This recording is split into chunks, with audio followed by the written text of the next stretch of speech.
madaxweynaha wasiirada xildhibaanada gudoomiyaha gobolka Sanaag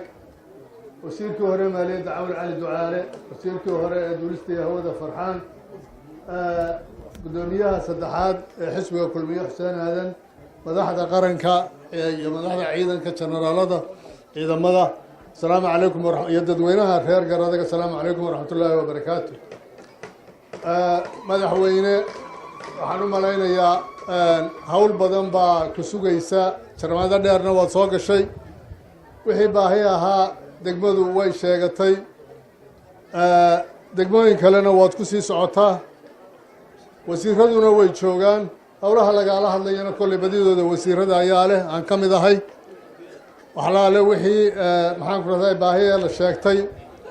waxay la tahay kulliba diyaar baynu nahay wixii taal noqdo aynu ka qaban karno waxaan aan hoosta ka xariiqaya ama aan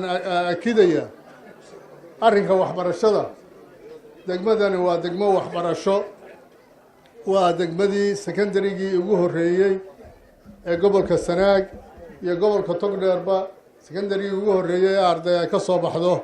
ayaa degmada tan uu ku yiilay intii aan Togdheer laga soo bixin ama aan Sanaag laga soo bixin degmada Garadeg secondarygeeda waa laga soo baxay iyadoo markii horeba carruur badan lahayd waxaa ku soo kordhay barakacayaal fara badan oo dadkii ku caydhoobay abaartii 16 17 ayaa ku soo kordhay oo ka badan dadkii hore u deganaa magaalada qaarkood aynu hadeer soo marnay qaarkoodna magaalada labadeedan dhinac ay yaaleen iyo buurahan ay ku jiraan oo ay halkan ka muuqanayaan marka nimanka geedkan ka baxno waxay noqdeen inay ciriiriyaan oo ciriir siyaadaha ku kordhiyaan adeegii caafimaad iyo kii waxbarashada waxa muuqata kulliba labada adeeg inay aad iyo aad loogu badan yahay in fiiro gaar ah la siiyo